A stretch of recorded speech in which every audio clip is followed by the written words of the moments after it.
success there. So we'll have some questions for you. Last but not least, Ms. Sutton, thank you very much for being here. Thank you, Chair Cantwell, Ranking Member Risch, and distinguished members of the committee. Thank you for the opportunity for me to testify here this afternoon. My name is Lynn Sutton. I am CEO of Advantage Building Contractors based in Atlanta, Georgia.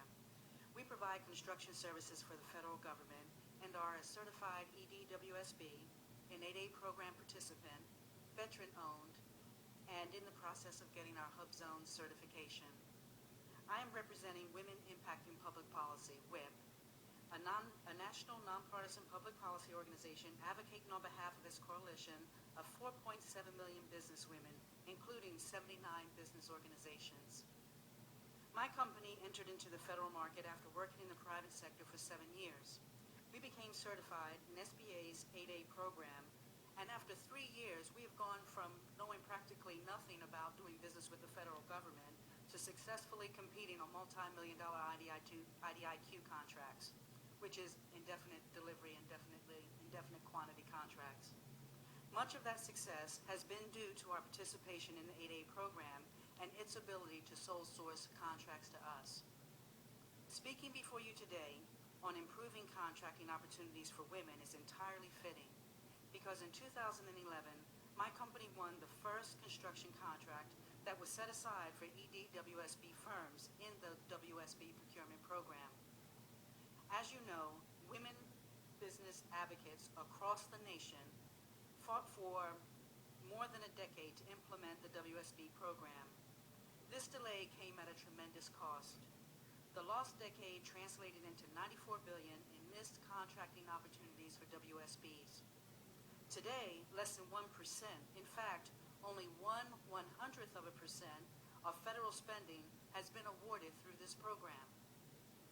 My firsthand experience in the effectiveness of having sole source authority in the 8A program leads me to call for 2 changes in the WSB procurement program. 1, provide sole source authority, and 2, expand the program to more industries. The Women's Small Business Procurement Parity Act, S-2481, introduced by Senator Jean Shaheen and co-sponsored by Chair Cantwell, Senators Gillibrand, Murray, Cardin, and Markey, makes these 2 critical changes. Senators, thank you for your work on this front. In my role as CEO, I can attest to the value of sole source contracts. $5 million of our revenue is generated through contracts with the federal government, and 60% of our federal contracts in FY 2014 were awarded through 8A sole source authority.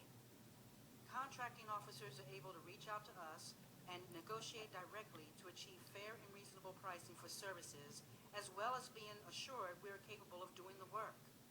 In turn, these contracts allow my company to expand while strengthening our past performance, so we're able to successfully compete on the open market. Without sole source authority through 8A, my business would have joined thousands of other women-owned businesses that fail each year. A simple tenet of fairness would make this tool available to all WSBs who participate in the program. After all, the other major small business contracting programs, such as 8A, Veteran-Owned, and Hub Zone, have this ability. S-2481 also addresses the second change, expanding the program. This cannot happen unless a new disparity study is completed. I know this committee is also working on legislation that would address procurement changes as a part of the larger Women's Business Ownership Bill. It is encouraging that women in the Senate are leading this charge.